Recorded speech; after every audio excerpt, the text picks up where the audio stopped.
I don't want this symposium to come here and spend 2 days talking about what we have done.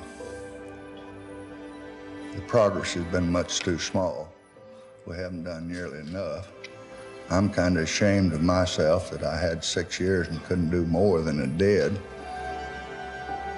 And until we overcome unequal history, we cannot overcome unequal opportunity. That is not, nor will it ever be, a very easy goal for us to achieve.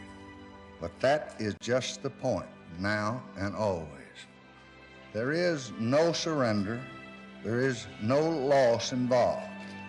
No advantage is safe, and no gain is secure in this society unless those advantages and those gains are opened up to all alike.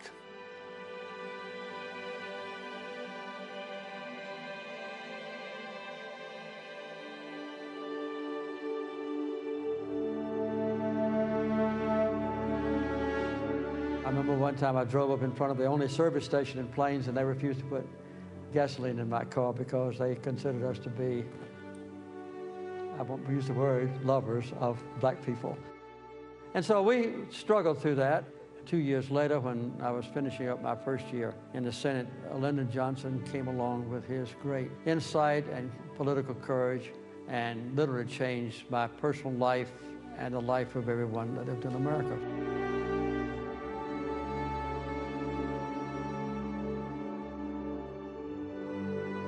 There are no final victories in politics. We were given a mission that will never be completed, to move toward a more perfect union. And we always know that around every turn in the road, the forces who want to turn back the clock or divide those who would make a common future are ready.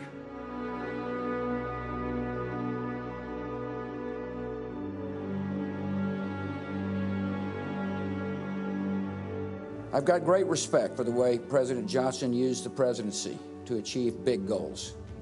He understood the risk for his party and his risk to his coalition in pushing civil rights. No one knew politics better than LBJ. Yet when challenged, he responded, "Well, what the hell's the presidency for?" Every generation of Americans will look back at the Civil Rights Act and say, this is what the presidency is for.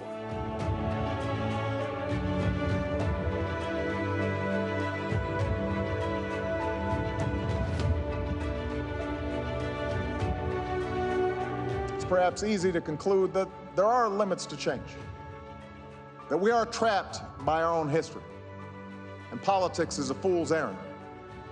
And we'd be better off if we roll back big chunks of LBJ's legacy, or at least if we don't invest too much of our hope in our government. I reject such cynicism because I have lived out the promise of LBJ's efforts, because Michelle has lived out the legacy of those efforts, because my daughters have lived out the legacy of those efforts, because I and millions of my generation were in a position to take the baton that he handed to us.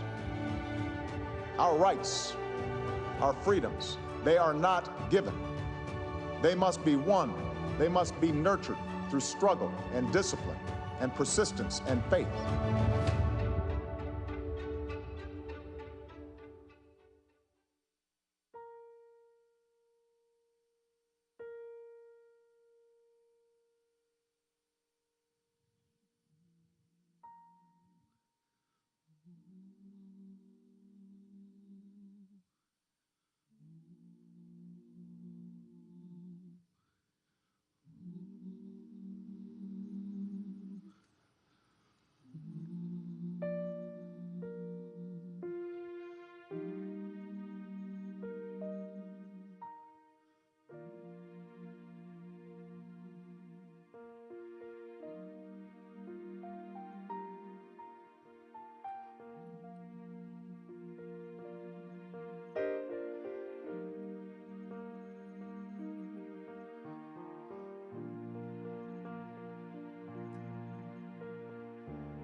The sun is coming up again. There's winds of change are blowing in, and I know, yes I know, it feels like freedom.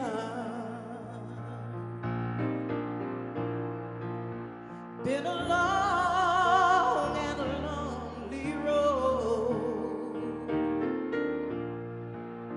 but I'm finally coming home. And oh yeah, it feels like freedom. Are you ready now? 'Cause I'm ready now. Feet don't fail me now, 'cause I'm ready now to move on and sing a new song. Storm clouds are breaking, and my worries, they are fading, and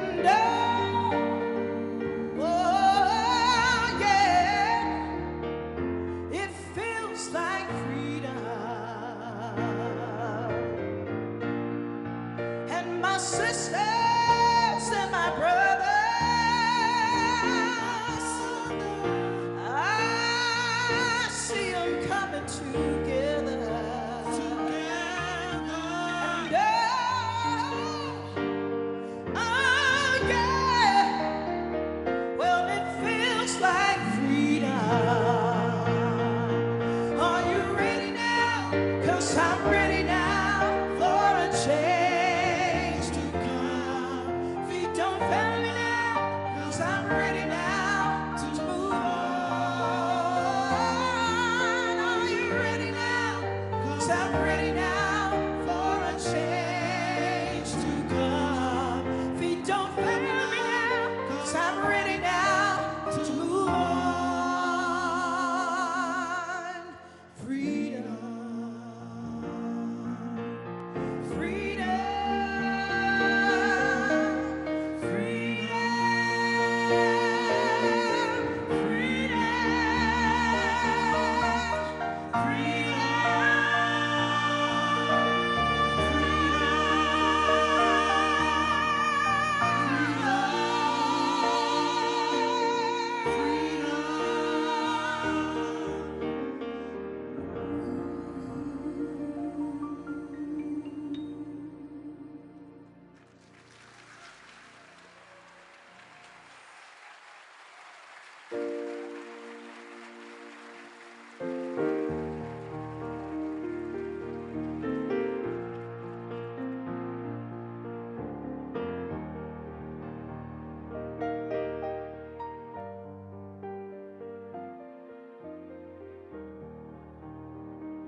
My fellow Americans, I am about to sign into law the Civil Rights Act of 1964.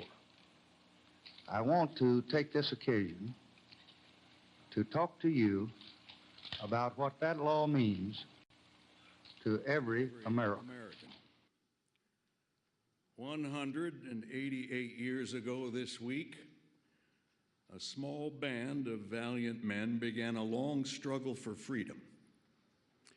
They pledged their lives, their fortunes, and their sacred honor, not only to found a nation, but to forge an ideal of freedom, not only for political independence, but for personal liberty, not only to eliminate foreign rule, but to establish a rule of justice in the affairs of men. That struggle was a turning point in our history. Today, in far corners of distant continents, The ideals of those American patriots still shape the struggles of men who hunger for freedom. This is a proud triumph. Yet those who founded our country knew that freedom would be secure only if each generation fought to renew and enlarge its meaning.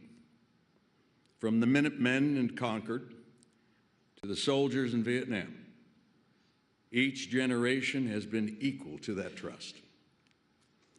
Americans of every race and color have died in battle to protect our freedom.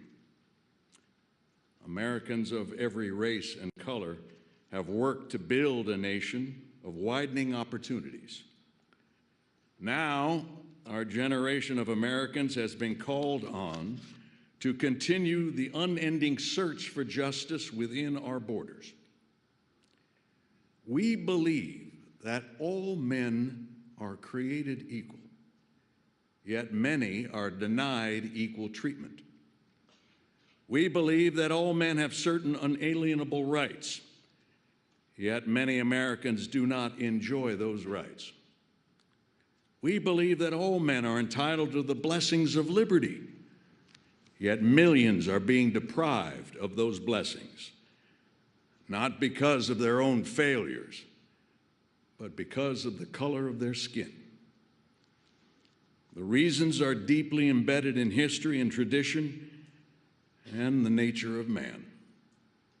We can understand without rancor or hatred how this all happened, but it cannot continue.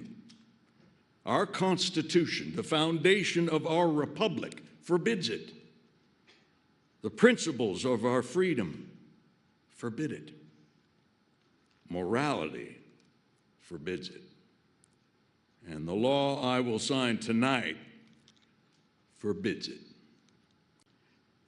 Its purpose is to promote a more abiding commitment to freedom, a more constant pursuit of justice, and a deeper respect for human dignity. We will achieve these goals because most Americans are law-abiding citizens and want to do the right thing. This is why the Civil Rights Act relies first on voluntary compliance, then on the efforts of local communities and states to secure the rights of citizens. It provides for the national authority to step in only when others cannot or will not do their job.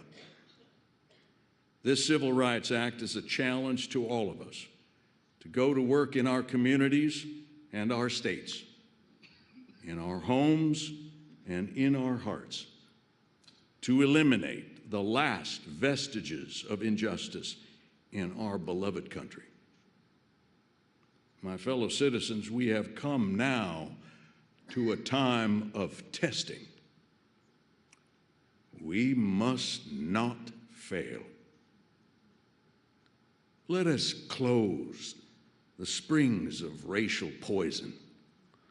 Let us pray for wise and understanding hearts. Let us lay aside irrelevant differences and make our nation whole.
in the morning, I'd hammer in the evening, all over this land.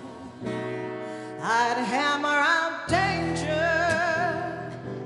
I'd hammer out a warning, I'd hammer out a love between my brothers and my sisters all over this land.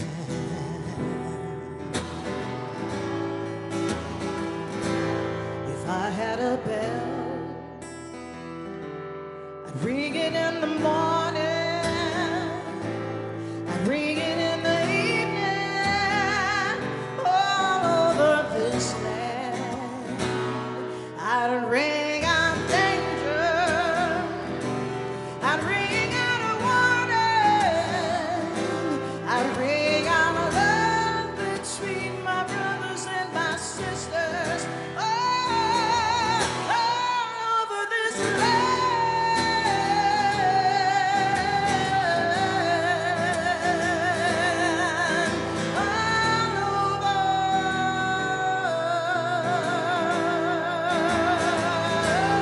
If I had a song,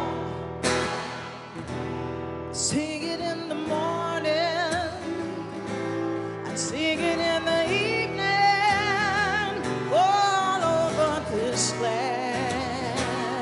I'd sing out danger, I'd sing out a warning, I'd sing out a love between my brothers and my sisters all over this land,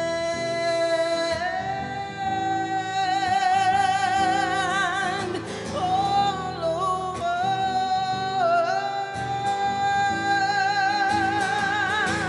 Well, I've got a hammer and I've got a bell and I've got a song to sing all over this land. It's the hammer of justice. Oh, it's the bell of freedom. It's a song about a love between my brothers and my sisters all over this land,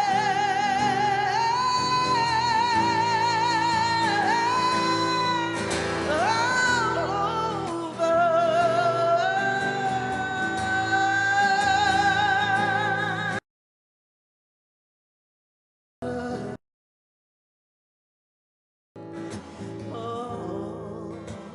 All over.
Good afternoon.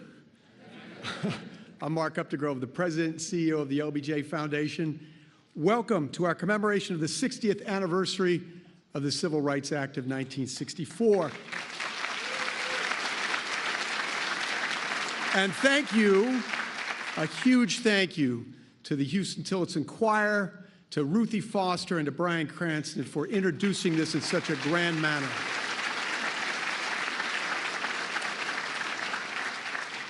The walls of the LBJ Auditorium once again echo with history and voices from the past. 8 years after speaking to Americans in advance of signing the Civil Rights Act, which made real our nation's most sacred promise of all men are created equal, Lyndon Johnson stood on this stage as a former president and delivered his last public remarks. Battling a weak heart, President Johnson defied doctors' orders to give a keynote address at a civil rights symposium he had convened to talk about the state of race in America. He had something to say, and he was determined to say it. Until we overcome unequal history, he declared, we can't overcome unequal opportunity. There is work still to be done, so let's be on with it. The work would fall to others. The following month, our 36th president died of a heart attack at his beloved LBJ ranch. But even now, half a century later, we hear his call. Since then, 4 other presidents, including the first African-American president, have graced this stage to recognize the advancement of civil rights and to talk about the work still to be done. Today, we are deeply honored to welcome the 46th president, Joe Biden, who has made the central cause of his presidency the preservation and strengthening of democracy and has pursued a policy of equity for all, including people of color and others who have been historically underserved, marginalized, and adversely affected by persistent poverty and inequality. Among the many things he has done is to appoint the first black woman, Ketanji Brown Jackson, to the U.S. Supreme Court,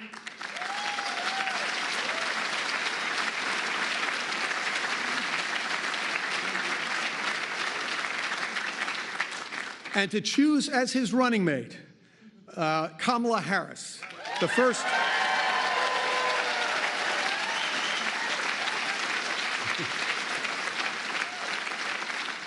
black woman, South Asian American to hold the vice president, but you already knew that. We are grateful to President Biden for his policy to bolster voting rights, which have been severely weakened since Lyndon Johnson signed the Voting Rights Act in 1965, and for all of his efforts to return our nation to the democratic norms and values that provide ballast to our great republic. Dr. Martin Luther King said, "The arc of the moral universe is long, but it bends toward justice." America is at its strongest when justice prevails, and when the winds of change make our country more united, more inclusive, more righteous. The Civil Rights Act we commemorate today, as well as the Voting Rights Act and Fair Housing Act, all championed and signed by Lyndon Johnson, are on exhibition in the LBJ Library's Great Hall just above us. Those transformative laws are surrounded by iconic photographs of the activists who held the front lines of the civil rights movement, and whose unyielding fearlessness in the face of racial tyranny helped bend the arc of the moral universe toward justice and a more perfect union. Among them is Andrew Young, who stood by the side of Martin Luther King Jr. as a lieutenant in the movement they forged as much as any. Upon awarding Ambassador Young the Medal of Freedom, President Jimmy Carter said, "Andy Young is the brightest star in the American firmament. He's a man who represents integrity and understanding, humility and purpose. He has carried on well the heritage of Martin Luther King." To introduce the President of the United States, ladies and gentlemen, please join me in welcoming Ambassador Andrew Young.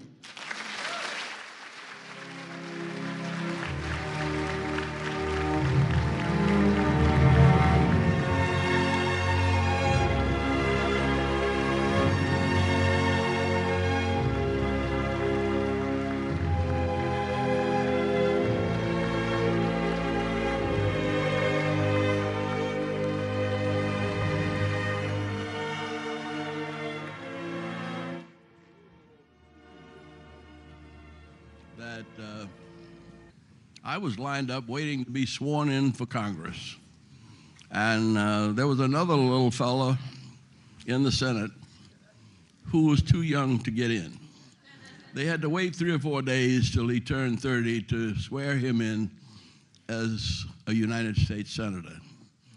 For the last 50 years, he has devoted himself to fulfilling the dreams of the American people, all of them, rich, poor, black, white, red, green, gay, straight, whatever we are.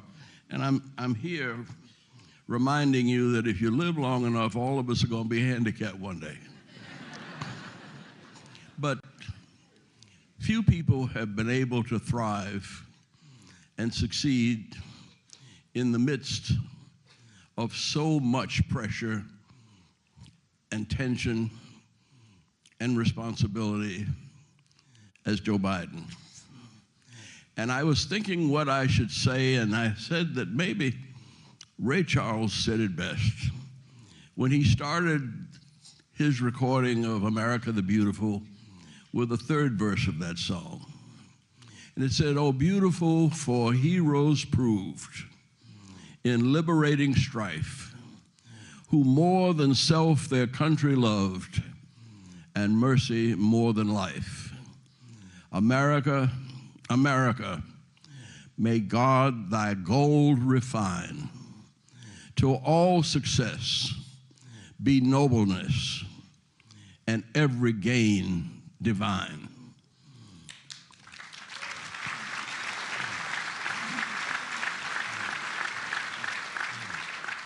I think that is a promise fulfilled in the life of the 46th President of the United States, Joseph Biden.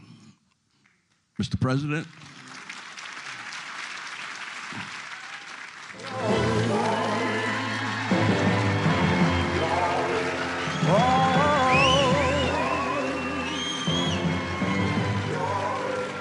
Now the war is not over, victory isn't won, but we'll fight on to the finish, and then when it's all done.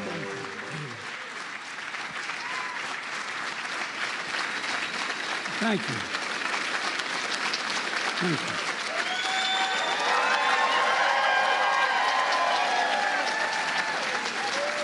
Thank you.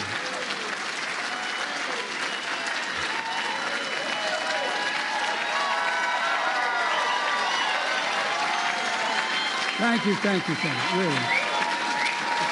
Thank you. Please. Please.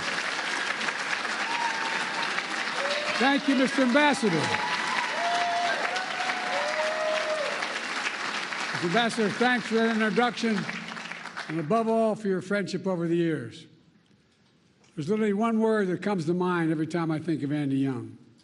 The word's integrity, absolute integrity.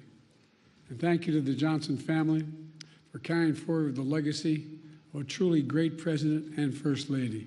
Your mom was incredible as well.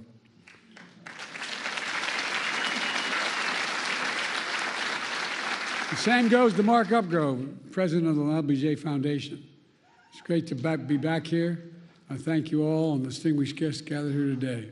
Look, I was in college at the University of Delaware in our early beginning years when I heard the news of that President Kennedy had been assassinated.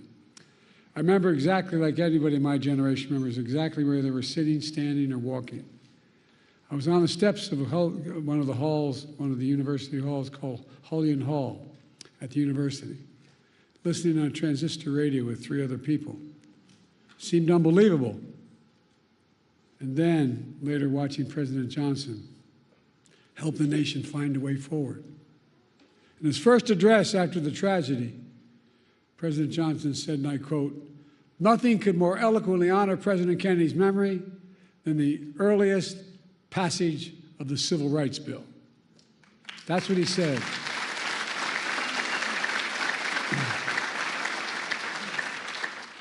As a kid coming up, I always admired President Johnson for his public service, whether it was a school teacher in South Texas, Master of the United States Senate, historic Vice President and President, his philosophy was simple. In a great society, no one should be left behind. He'd say, it's time for us to come to see that every American gets a decent break and a fair chance to make good. And as Andy Young said, President Johnson met repeatedly with the civil rights leaders and built a coalition to bring that vision to life. And he did. He brought it to life. Over 50 years, the LBJ Foundation has convened this symposium to reflect one of the crowning achievements, the Civil Rights Act of 1964, a defining moment that has since opened doors of opportunities for all Americans, regardless of race, sexual orientation, gender identity, religion, national origin. Together with the Voting Rights Act and the Fair Housing Act, these three landmark laws he signed are remarkable in their scale and their scope. Taken together, these three acts have made this nation fundamentally more fair, fundamentally more just, and most importantly, fundamentally more consistent with our founding principles. For real.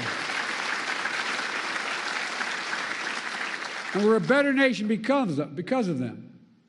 We must be clear. Their work, our work, is not done. It's not done. We do not celebrate these laws as part of our past, but as critical components of our future.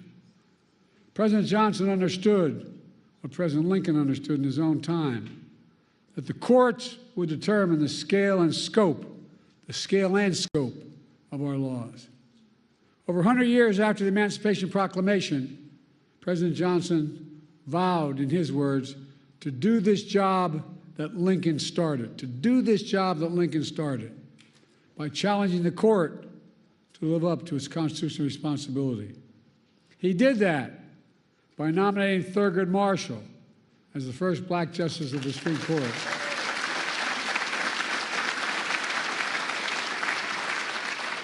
And by aggressively defending civil rights throughout the courts. But now, we live in a different era. In recent years, extreme opinions that the Supreme Court has handed down have undermined long-established civil rights principles and protections.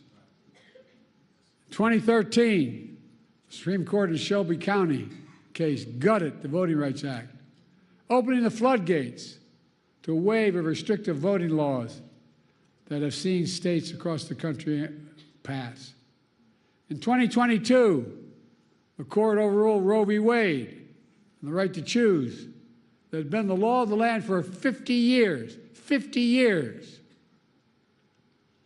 The following year, the same court eviscerated affirmative action, which had been upheld and reaffirmed for nearly 50 years as well. And now, there's an extreme movement and agenda called Project 2025. Well, by the way, they're serious, man. They're planning another onslaught attacking civil rights in America. For example, Project 2025 calls aggressively attacking diversity, equity, and inclusion all across all aspects of American life. This extreme MAGA movement even proposes to end birthright citizenship. That's how far they've come. End birthright citizenship, which if you're born in America, you're an American citizen. That's how extreme these guys are. This issue and so many other civil rights that Americans take for granted are likely to come before the court in the years to come. And most recently and most shockingly, the Supreme Court established in Trump versus the United States a dangerous precedent. They ruled, as you know, that the President of the United States has immunity for potential crimes he may have committed while in office. Immunity. This nation was founded on the principle there are no kings in America. Each of us is equal before the law. No one is above the law. And for all practical purposes, the court's decision almost certainly means that a president can violate their oath, flout our laws, and face no consequences. Here's what Justice Sotomayor, Supreme Court Justice, wrote in her dissent, and I quote, "Under the majority's reasoning, the President now will be insulated from criminal prosecution. Orders a Navy SEAL team seeks to assassinate a political rival, immune. Organizes a military coup to hold on to power, immune. Takes a bribe in exchange for a pardon, immune.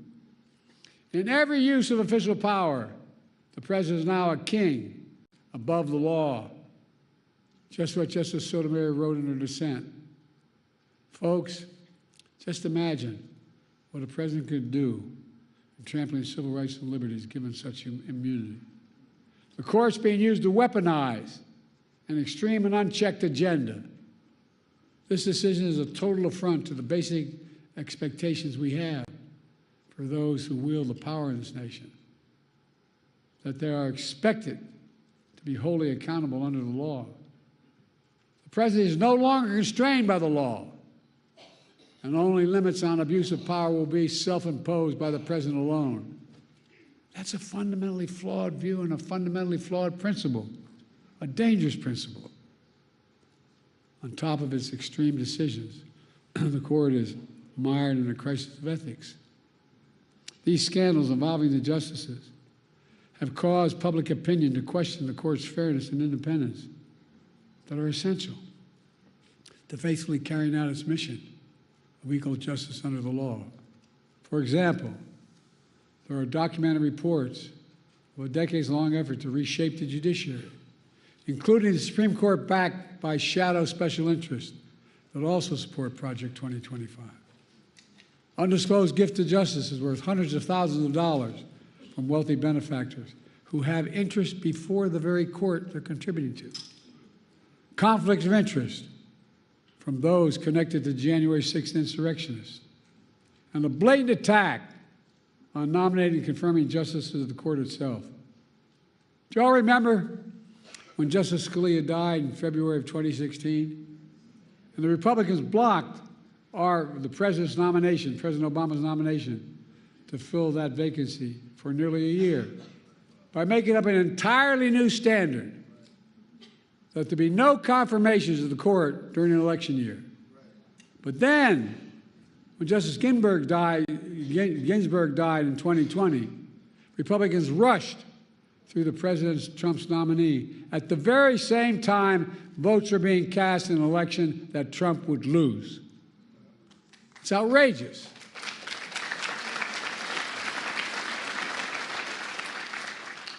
I know I don't look it, but I served in the Senate for 36 years,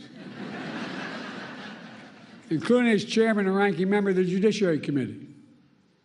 I've been told that I've overseen more Supreme Court nominations as senator, vice president, and president than anyone in history, anyone alive today, I should say. I have great respect for our institutions and the separation of powers laid out in our Constitution. But what's happening now is not consistent with that doctrine of separation of powers. Extremism is undermining the public confidence in the court's decisions.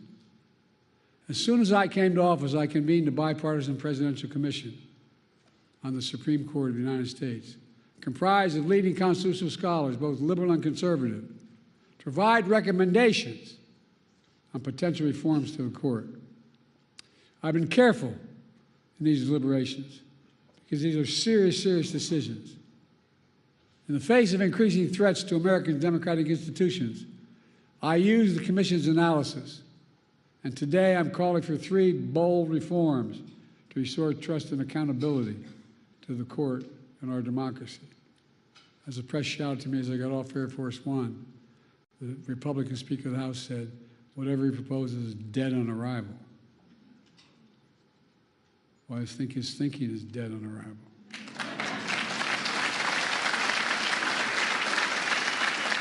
First, I'm calling for a constitutional amendment called "No One is Above the Law" amendment. It holds, and I mean this sincerely, it holds that there's no immunity for crimes former president committed while in office. I share our founders' belief that the president must answer to the law.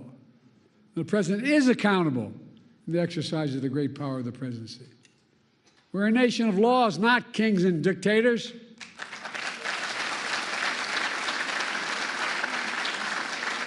The decision can be boiled down to the title of one case, Trump versus the United States.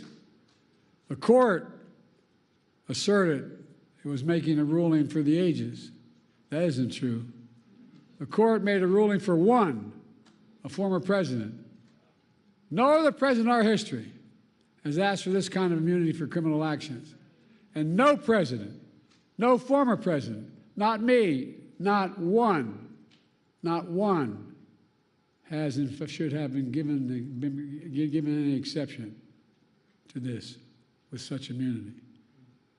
The second thing I'm asking for, we've had term limits for presidents of the United States for nearly 75 years after the Truman administration. And I believe we should have term limits for Supreme Court justices of the United States as well.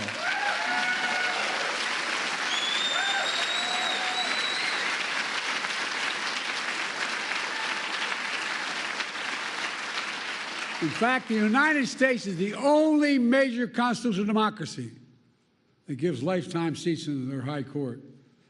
Term limits would help ensure that the court membership changes with some regularity.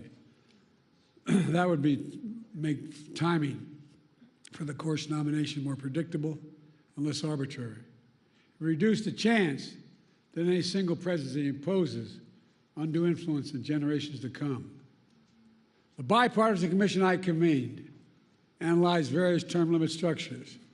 Based on their report, I believe the best structure is the 18-year term limit. That would help ensure the country would not have what it has now, an extreme court that's the product of an attack on the confirmation process that's been weaponized by those seeking to carry out an extreme agenda for decades to come. By the way, these guys mean it. These guys mean it. Project 2025 is real. They mean it. Third, I'm calling for a binding code of conduct for the Supreme Court.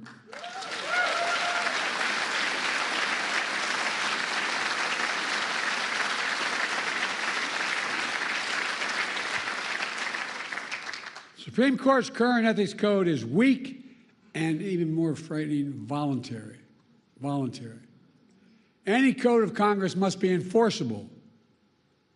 Under the reform I propose, justice would be required to disclose gifts, refrain from public political activity, recuse themselves in cases in which they or their spouses have a financial or other conflict of interest.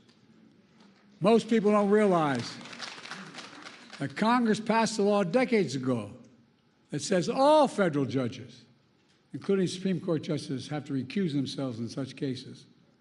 But the current justices insist on enforcing that requirement themselves without any public oversight or compulsion. See, that's their decision. They don't have to tell us how they made it. That might work if the court was actually enforcing those requirements, but they are not. The court is not self-policing. The court is not dealing with the obvious conflicts of interest. We need a mandatory code of ethics for the Supreme Court, and we need it now.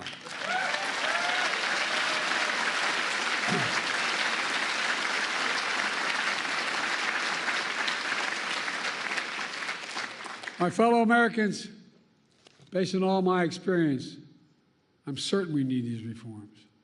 We need these reforms to restore trust in the courts, preserve the system of checks and balances that are vital to our democracy. There are also common sense reforms that a vast majority of the American people support, as well as leading constitutional law scholars, progressives, and conservatives. I look forward to working with the Congress to implement these necessary reforms. A number of members of Congress are here today. Let me close with this. President Johnson signed the Civil Rights Act of 1964 just 2 days before the 4th of July. He said in that bill signing, and I quote, "This is a proud triumph, yet those who founded our country knew the freedom would be secure only if Each generation fought to renew in largest meaning, end of quote. That's what I've tried to do throughout my career, inspired by the cause of civil rights.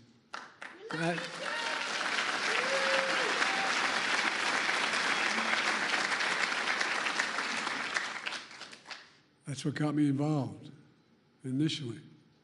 My state was a state that was segregated by law. We were one who, only reason we didn't fight in the side of the South, we couldn't get there. I'm serious. What motivated me to be a public defender, a county councilman, I'll never forget, I had a good job with a big trial firm. And in Delaware, you have to study for the bar for 6 months before you're allowed to take it. And in the meantime, while I was studying for the bar, that's when Dr. King was assassinated. We're the only state in the nation, city in the nation, that had the military stationed on every corner with drawn bayonets for 10 months, insisting, because we had a very conservative Democratic governor. In those days, when the Democrats won, they could choose to be part of the Southern Governors or Northeast Governors Conference. They choose the Southern Governors Conference lots of times. But guess what? It got me engaged. I love how reading these biographies of me now that I knew I was going to run for president. I remember walking in to the public defender's office, which was part-time at the time, and asking for an application because I wanted to join the public defender's office. And he looked at me, his name is Franny Kearns, he said, "Don't you work for Pickett, Ward, Burton, Sanders?" I said, "Yeah." He said, "Why the hell would you want to do this?" Not a joke. But I said, "Let me do it." I became a public defender. Folks, here's the deal. Because I got engaged like a lot of you do, whether you run for office or not. You get engaged and you want to change things. So I kept trying to change the Democratic Party in my state, which is very conservative.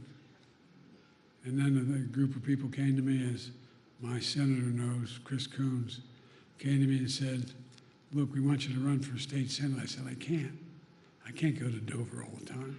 I'm just starting a law firm. I'm a part-time public defender. And then they came back to me and said, "Why don't you run for the county council?" I said, "I can't." They said, "You stupid SOB, it's right across the street there." I'm serious. Meets only twice a week. So my sister, my best friend, managed my campaign. And we picked a district that we couldn't possibly win. No Democrat had ever won. But my problem was I had my sister doing my campaign. And we won. Next thing I know, I was part of a group assigned as young senators, young elected officials, to try to bring the party around to get someone to run for the United States Senate. And I was put on a commission. When you're the young lawyer, you get to turn the lights on and off after every meeting. And so I remember going down to the Democratic convention off year in Dover, Delaware. And after the afternoon session, went back and I was in my room. Just a nice motel you just drive up to, get out and walk in your door there. And you know, an 8x10 bathroom, a shower, and a stall. And I had my towel around me and the shaving cream on my face, and I went bam, bam, bam at my door. And I thought it was the guys that came down with. The guy was had a talk show named Bob Cunningham, was a big civil rights guy, and two others. So I thought it was them. I walked to open the door. There was a former governor, former Supreme Court justice, swear to God, the state chairman, and the former congressman. And they said, "We just had dinner." Well, I said, "I'm sorry, gentlemen." I walked in, I ran to the bathroom, shake the shave grip, thinking I could put something on. There wasn't anything there. I walked back out with a towel. I'm standing against a nail, a desk nail to the wall, and they're on the beds that are nailed to the headboards are nailed to the wall. Four of them sitting across. I said, "Joe, we were thinking you should run for the United States Senate." I said, gentlemen, you serious? And they went on and made their case. I hope all of you had a professor as enlightened as mine.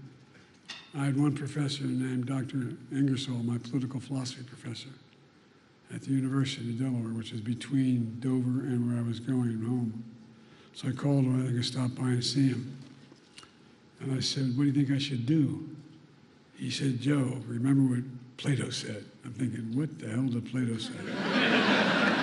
Seriously. So Plato said, the penalty good people pay for not being involved in politics is being governed by people worse than themselves. I went home and spoke to my deceased wife. She said, look, Joe, you're working 40 hours a week trying to set up a law firm, and you're working 40 hours a week as a public defender. Get in or get out. Next thing you know, I was running. Nixon won my state by 60% of the vote. We won by a staggering 3,800 votes. My point is,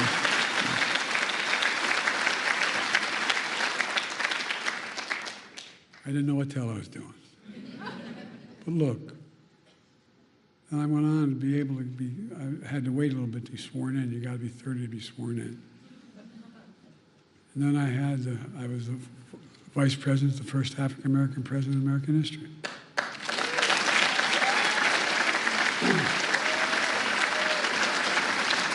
Now I'm president to our first woman vice president.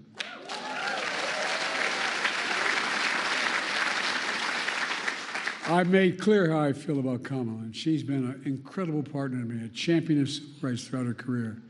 And she'll continue to be an inspiring leader and project this very idea of America. The very idea that we're all created equal and deserve to be treated equally throughout our lives. We've never fully lived up to that, but we've never walked away from it. We've never walked away because leaders like Lyndon Baines Johnson, my fellow Americans, in 2 years we'll commemorate the 250th anniversary of the signing of the Declaration of Independence. That July 4th of 2026 will be a moment not only about our past, but about our future. Imagine that moment and ask yourself, what do we want to be? We can and must be protected and expand our civil rights in America. We can and must prevent the abuse of presidential power and restore faith in the Supreme Court. We can and must strengthen the guardrails of democracy. We must have to remind ourselves who we are. We're the United States of America. And there is nothing beyond our capacity. Nothing when we do it together. So let's stay together, and God bless you all. Lyndon Johnson, Lady Bird Johnson, and may God bless the whole family. Ladies and gentlemen, may God protect our troops. Thank you for listening.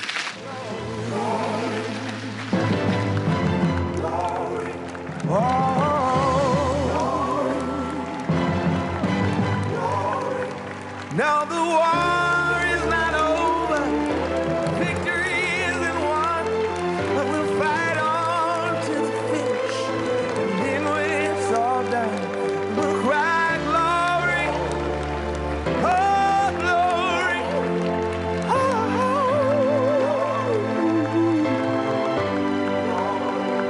We'll cry glory, oh glory, oh.